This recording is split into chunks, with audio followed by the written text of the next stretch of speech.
आप सभी का स्वागत है फिर से हमारे इस प्लेटफॉर्म पे। हम लोग पढ़ रहे हैं क्लास 10 का केमिस्ट्री। आज है चैप्टर नंबर 1 का लेक्चर नंबर 5। आज हम लोग 5वां लेक्चर कवर करने वाले हैं। इससे पहले क्लास में हम लोग पढ़े थे कि रासायनिक अभिक्रियाएं कितने प्रकार की होती है, रासायनिक अभिक्रियाओं के प्रकार और उस उपचयन अपचयन अभिक्रिया को अलग से पढ़ाया गया। तो ये सब जो भी रासायनिक अभिक्रिया का प्रकार था हम लोग पहले पढ़ चुके हैं। आज हम लोग कुछ विशेष रासायनिक अभिक्रियाएं होती है जिसके बारे में जानेंगे, जैसे कि ये उष्माक्षेपीय अभिक्रिया क्या होती है, उष्माशोषी अभिक्रिया क्या होती है, विद्युत अपवियोजन अभिक्रिया क्या होता है, प्रकाश वियोजन अभिक्रिया क्या होता है, और एक लास्ट में पढ़ेंगे अवक्षेपण अभिक्रिया। तो इन पांचों अभिक्रियाओं के बारे में आज हम लोग बारी बारी से पढ़ते हैं। चलिए स्टार्ट करते हैं। सबसे पहला उष्माक्षेपीय अभिक्रिया क्या होता है। तो दो प्रकार की अभिक्रिया होती है। एक अभिक्रिया ऐसे होती है जो अभिक्रिया जब होती है तो वो खुद ऊर्जा उत्पन्न करती है, और कुछ अभिक्रियाएं ऐसे होती है जिससे संपन्न कराने के लिए हमें ऊर्जा देने की आवश्यकता होती है। तो जिस अभिक्रिया में ऊर्जा उत्पन्न होती है, यानी कि अपने आप वो खुद उष्मा उत्पन्न कर रहा है, उष्मा या ऊर्जा एक ही चीज होता है। तो यदि किसी अभिक्रिया के दौरान ऊर्जा उत्पन्न हो रही है तो उसे हम लोग कहते हैं उष्माक्षेपीय अभिक्रिया। वैसी रासायनिक अभिक्रिया जिसमें ऊर्जा की उत्पत्ति हो रही हो, मतलब स्वयं ऊर्जा की उत्पत्ति होगी, तो उसे उष्माक्षेपीय अभिक्रिया कहेंगे। और यदि अभिक्रिया कराने के लिए हमें उष्मा देनी पड़े बाहर से तो उसे उष्माशोषी अभिक्रिया कहते हैं। उष्माक्षेपी के एग्जाम्पल में क्या हो जाएगा, तो कार्बन ऑक्सीजन की उपस्थिति में यदि जल रहा हो तो बनता क्या है, कार्बन डाइऑक्साइड, और प्लस में साथ में ऊर्जा की भी उत्पत्ति होती है। इसके अलावा अगला श्वसन। जब हम श्वसन करते हैं तो हमें ऊर्जा महसूस होता है, श्वसन से ही ऊर्जा प्राप्त होती है हमें। तो श्वसन का समीकरण क्या होता है, ग्लूकोज जो है C6H12O6 ऑक्सीजन की उपस्थिति में ऑक्सीजन से अभिक्रिया करता है और बनता है CO2 प्लस H2O, साथ में ऊर्जा की उत्पत्ति होती है, और इसी ऊर्जा से हम दिन भर काम करते हैं। तो श्वसन के दौरान भी उष्मा की उत्पत्ति होती है, इसलिए श्वसन एक उष्माक्षेपी अभिक्रिया है। परिभाषा इसका क्या हो जाएगा, वैसी रासायनिक अभिक्रिया, ये परिभाषा इसका, वैसी रासायनिक अभिक्रिया जिसमें प्रतिफल के निर्माण के साथ साथ ऊर्जा की भी उत्पत्ति होती है, उसे हम लोग उष्माक्षेपी अभिक्रिया कहते हैं। देख सकते हैं यहाँ पे, जिसमें प्रतिफल के साथ साथ ऊर्जा की उत्पत्ति होती है, उसे उष्माक्षेपी अभिक्रिया कहते हैं। एग्जाम्पल के लिए यहाँ पे लिखा हुआ है, यह है एग्जाम्पल। कार्बन ऑक्सीजन के साथ जुड़कर CO2 और साथ में ऊर्जा का निर्माण करते हैं। इसके अलावा ग्लूकोज जो है ऑक्सीजन के साथ अभिक्रिया करके कार्बन डाइऑक्साइड, जल तथा ऊर्जा का उत्पादन करते हैं। तो इसमें ऊर्जा की उत्पत्ति हो रही है, इसे जो है उष्माक्षेपी अभिक्रिया कहेंगे। उष्माक्षेपी अभिक्रिया उम्मीद करते हैं समझ में आ गया होगा। आगे बढ़ते हैं, और अगला है हमारा उष्माशोषी अभिक्रिया। उष्माशोषी वैसी रासायनिक अभिक्रिया जिसमें ऊर्जा हमें देनी पड़े, उसे हम लोग उष्माशोषी कहेंगे। जिसमें से ऊर्जा हमें प्राप्त होती है उसे उष्माक्षेपी, और जिसे हमें ऊर्जा देनी पड़े उसे उष्माशोषी अभिक्रिया कहते हैं। जैसे यहाँ पे देखिए, नाइट्रोजन ऑक्सीजन के साथ अभिक्रिया करता है, तो अभिक्रिया ऐसे नहीं करेगा जब तक हम उसे ऊर्जा नहीं दे, हमें खुद ऊर्जा देनी पड़ेगी, तब जाके ये दोनों आपस में अभिक्रिया करेंगे और बनाएंगे nitrogen monoxide. Nitrogen mono oxide, nitrogen monoxide. तो इस तरह से नाइट्रोजन ऑक्सीजन के साथ अभिक्रिया करके नाइट्रोजन मोनोऑक्साइड बनाते हैं, लेकिन यह अभिक्रिया तभी होती है जब हम इसे बाहर से उष्मा देते हैं। तो चूंकि उष्मा हमें देने की आवश्यकता है, इसलिए इसे बोलेंगे उष्माशोषी अभिक्रिया। यह है उष्माशोषी अभिक्रिया। उष्माशोषी अभिक्रिया, परिभाषा इसका क्या हो जाएगा, वैसी रासायनिक अभिक्रिया, वैसी रासायनिक अभिक्रिया जिसे संपन्न कराने के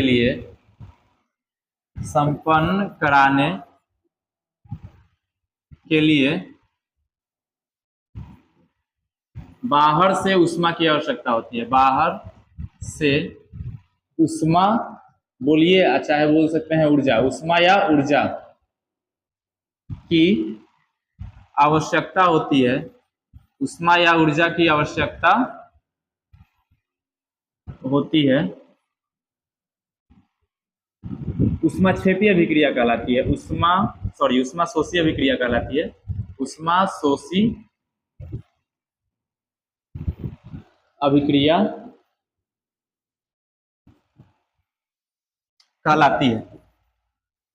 कहलाती है।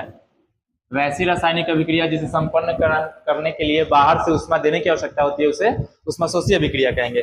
या इसे एक और परिभाषा लिखा जा सकता है, या जिसमें उष्मा का अवशोषण हो, जिस अभिक्रिया में उष्मा का अवशोषण हो, उष्मा का अवशोषण हो, उसे उष्माशोषी अभिक्रिया कहते हैं। उष्माशोषी अभिक्रिया कहते हैं, अभिक्रिया कहते हैं। ये रहा परिभाषा और यहाँ पे एग्जाम्पल लिखा हुआ है, एग्जाम्पल यहाँ से उतार लीजिएगा। वैसी रासायनिक अभिक्रिया जिसमें उष्मा अवशोषित होती है उसे उष्माशोषी अभिक्रिया कहते हैं। एग्जाम्पल के रूप में नाइट्रोजन ऑक्सीजन के साथ अभिक्रिया करता है, और यह अभिक्रिया तब करेगा जब हम इसे ऊर्जा बाहर से देंगे, और इसी ऊर्जा के कारण अभिक्रिया होता है, और अभिक्रिया के दौरान बनता है नाइट्रोजन मोनोऑक्साइड।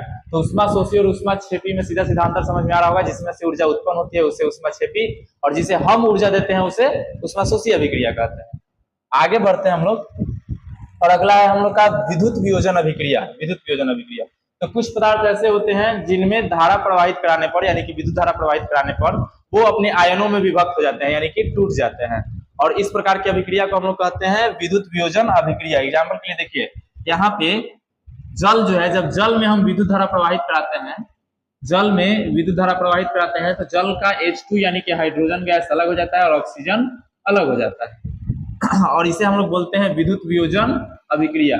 एक और दूसरा क्या है, तो सोडियम क्लोराइड का विलयन होना चाहिए AQ, एक्वस विलयन, यानी सोडियम क्लोराइड के जलीय विलयन में जब हम विद्युत धारा प्रवाहित कराते हैं, सोडियम क्लोराइड के जलीय विलयन में जब विद्युत धारा प्रवाहित की जाती है, तो इसमें से सोडियम अलग हो जाता है और क्लोरीन अलग हो जाता है। तो सबसे पहले तो हम ये समझना है कि वियोजन अभिक्रिया का मतलब होता है टूट के दो अलग अलग भागों में बंट जाना। वियोजन अभिक्रिया के बारे में पहले पढ़ाई हो चुका है कि जब कोई पदार्थ टूटकर दो या दो से अधिक नए पदार्थ का निर्माण करते हैं तो उसे वियोजन अभिक्रिया कहते हैं, और यही टूटने की क्रिया यदि विद्युत धारा के कारण हो रही है तो इसे बोलेंगे विद्युत वियोजन अभिक्रिया। विद्युत धारा के कारण यदि किसी में वियोजन अभिक्रिया हो रहा है तो उसे विद्युत वियोजन अभिक्रिया कहते हैं। जैसे यहाँ पे लिखा हुआ है, परिभाषा में क्या लिखेंगे कि जब किसी पदार्थ में विद्युत धारा प्रवाहित करने पर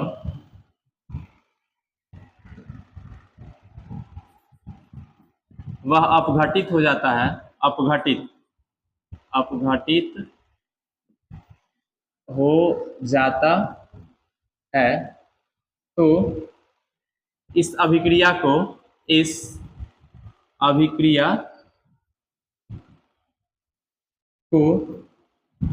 विद्युत वियोजन अभिक्रिया कहा जाता है। विद्युत वियोजन अभिक्रिया कहा जाता है। एग्जाम्पल के रूप में यहाँ पे लिखा हुआ है, जल का विद्युत अपघटन कराने पर हाइड्रोजन तथा ऑक्सीजन गैस प्राप्त होता है, और सोडियम क्लोराइड के जलीय विलयन में विद्युत अपघटन कराते हैं तो सोडियम और क्लोरीन अलग हो जाता है। तो ये हो गया विद्युत वियोजन अभिक्रिया। वैसा वियोजन अभिक्रिया जो विद्युत धारा के कारण होती है। वियोजन का मतलब होता है टूट के अलग अलग भागों में बंट जाना। तो यदि कोई पदार्थ विद्युत धारा की उपस्थिति में विघटित हो जाता है, यानी अपघटित हो जाता है, तो इस तरह की अभिक्रिया को हम लोग कहते हैं विद्युत वियोजन अभिक्रिया। यहाँ तक क्लियर है? आगे देखिए, अगला है प्रकाश वियोजन अभिक्रिया। तो जब हम वियोजन अभिक्रिया समझते हैं तो प्रकाश वियोजन समझने में क्या दिक्कत हो सकता है? वियोजन अभिक्रिया का मतलब होता है कोई पदार्थ टूट के एक से अधिक नए पदार्थ का निर्माण करता है, और यही पदार्थ को टूटने की प्रक्रिया यदि प्रकाश की उपस्थिति में हो रही हो, यानी कि प्रकाश के कारण हो रही हो, तो इसे प्रकाश वियोजन अभिक्रिया कहते हैं। यानी कि वैसा वियोजन अभिक्रिया जो सूर्य प्रकाश की उपस्थिति में, उसे प्रकाश वियोजन अभिक्रिया कहते हैं। और सेम परिभाषा यही हो जाएगा लगभग कि जब कोई पदार्थ विद्युत धारा प्रवाहित करने पर नहीं, प्रकाश की उपस्थिति में, विद्युत धारा प्रवाहित करने के बजाय इस बार हम क्या करेंगे, प्रकाश उपस्थित कराएंगे। यहां से देख सकते हैं, जब कोई पदार्थ, यहां से विद्युत धारा को मिटा दिया जाए,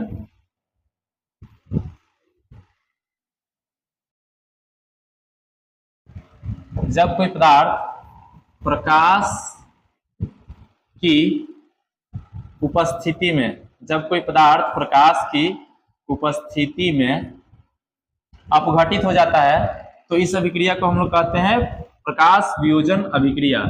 प्रकाश वियोजन अभिक्रिया। प्रकाश वियोजन अभिक्रिया।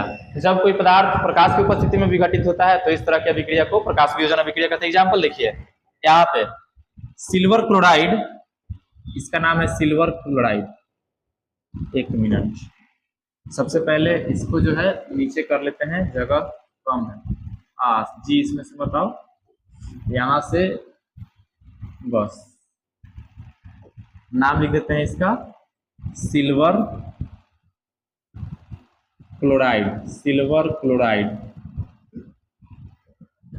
और यहाँ पे बन गया ये सिल्वर अलग, सिल्वर अलग और क्लोरीन अलग।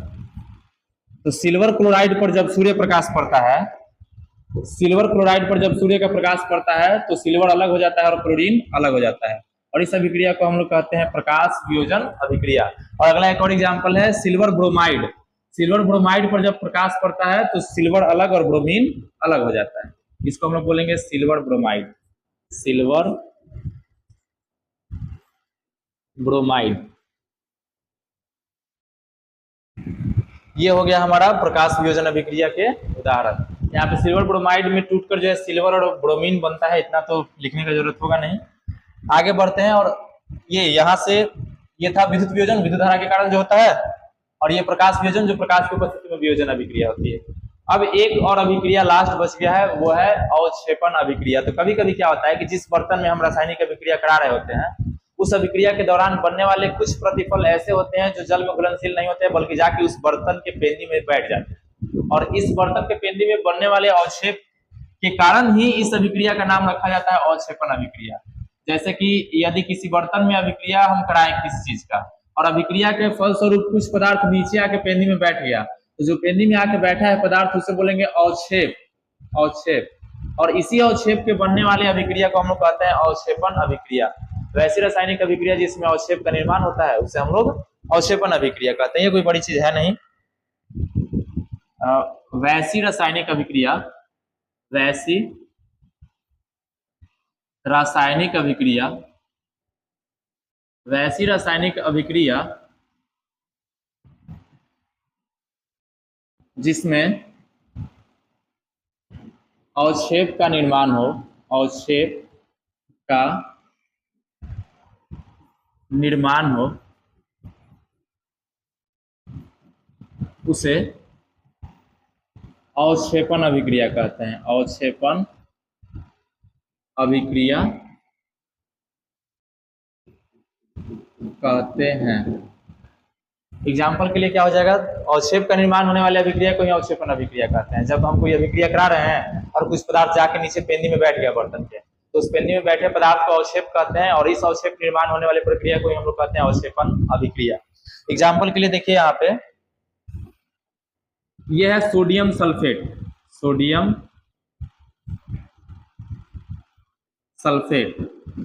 सोडियम सल्फेट को जब बेरियम क्लोराइड के साथ अभिक्रिया कराया जाता है, बेरियम क्लोराइड, सोडियम सल्फेट को जब बेरियम क्लोराइड के साथ अभिक्रिया कराया जाता है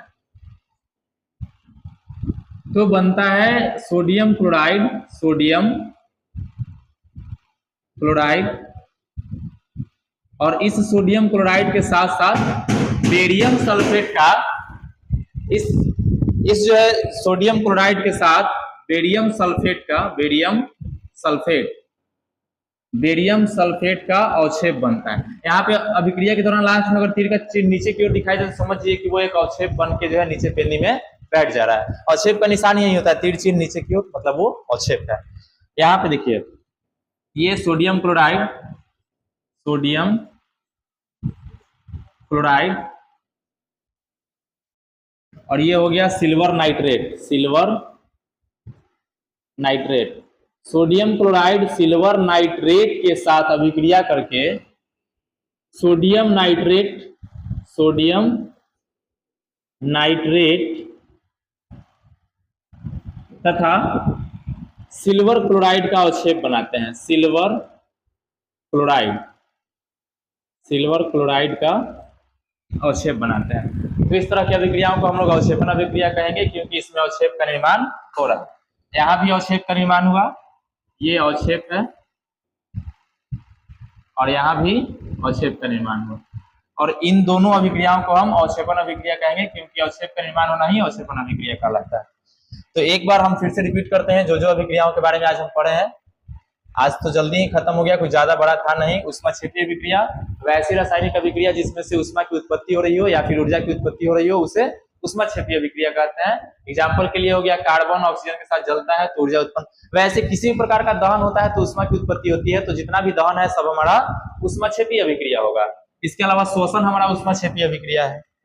और इसके बाद है कि कुछ अभिक्रिया ऐसे होती है जिसमें हमें ऊर्जा देने की आवश्यकता होती है और हम ऊर्जा दे के उस अभिक्रिया को संपन्न कराते हैं, तो ऐसे अभिक्रिया को ऊष्माशोषी अभिक्रिया कहते हैं। और है विद्युत वियोजन। तो वियोजन अभिक्रिया क्या होता है? एक ही पदार्थ टूट के एक से अधिक नए पदार्थ बनाना वियोजन अभिक्रिया कहलाता है। और ये वियोजन की क्रिया यदि विद्युत धारा के कारण हो रहा हो, विद्युत धारा के कारण, तो उसे हम विद्युत वियोजन कहेंगे। विद्युत धारा के कारण होने वाली वियोजन अभिक्रिया को विद्युत वियोजन अभिक्रिया कहेंगे। जैसे कि H2O जल, जल में विद्युत धारा प्रवाहित कराते हैं तो हाइड्रोजन तथा ऑक्सीजन बनता है। NaCl सोडियम क्लोराइड के जलीय विलयन में जब हम विद्युत धारा प्रवाहित कराते हैं तो सोडियम अलग हो जाता है और क्लोरीन अलग हो जाता है। तो ये हो गया विद्युत वियोजन अभिक्रिया। अगला प्रकाश वियोजन। तो यही वियोजन की क्रिया यदि प्रकाश की उपस्थिति में होगी तो उससे प्रकाश वियोजन अभिक्रिया कहेंगे। जैसे कि सिल्वर क्लोराइड को जब धूप में छोड़ दीजिएगा तो सिल्वर अलग हो जाता है और क्लोरीन अलग हो जाता है। ये हो गया प्रकाश वियोजन अभिक्रिया का एग्जाम्पल। और सिल्वर ब्रोमाइड भी ऐसा ही होता है। सिल्वर ब्रोमाइड को जब धूप में रखते हैं तो इसमें से सिल्वर अलग और ब्रोमीन अलग हो जाता है। और इस प्रकार की अभिक्रिया को हम कहते हैं प्रकाश वियोजन अभिक्रिया। और एक लास्ट गया था अवक्षेपण अभिक्रिया, वैसी रासायनिक अभिक्रिया जिसमें अवक्षेप का निर्माण हो रहा हो, यानी कि अभिक्रिया के फलस्वरूप जो बनने वाले पदार्थ है उसमें से कुछ पदार्थ नीचे जमीन में मतलब पेड़नी में आके बैठ जाते हैं, और ऐसे पदार्थ को जो नीचे आके बैठ जा रहा है उसे अवक्षेप कहते हैं, और इस अभिक्रिया को अवक्षेपण अभिक्रिया कहते हैं। तो आज के लिए इतना ही, आज ज्यादा नहीं, यही अभिक्रियाओं को समझाना था हमें, जो कि क्लियर हो गया है। बचा कुचा जो भी पार्ट है इसका अगले वीडियो में जो है ये चैप्टर खत्म हो जाएगा। लास्ट तक बने रहने के लिए धन्यवाद। अगर आप चाहते हैं कि इस डेली लेक्चर का नोट्स और डीपीपी मिले, नोट्स डेली प्रैक्टिस यानी प्रतिदिन का अभ्यास, प्रश्न, टेस्ट सीरीज आप चाहते हैं, test series, question bank solution, और उससे भी जरूरी ऑब्जेक्टिव या सब्जेक्टिव का पीडीएफ, ऑब्जेक्टिव सब्जेक्टिव का पीडीएफ। वैसे ऑब्जेक्टिव सब्जेक्टिव जो भी है कराया जाएगा यहाँ पे, लेकिन अगर इसका पीडीएफ चाह रहे हैं तो ये सभी जितने भी चीजें हैं, मॉडल पेपर सॉल्यूशन इत्यादि, ये सब चीजों को आप एक ही जगह पे चाहते हैं तो जो वीडियो में नंबर दिखाई दे रहा है उस पर आप संपर्क कर सकते हैं। लास्ट तक बने रहने के लिए धन्यवाद। मिलते हैं अगले वीडियो में कल।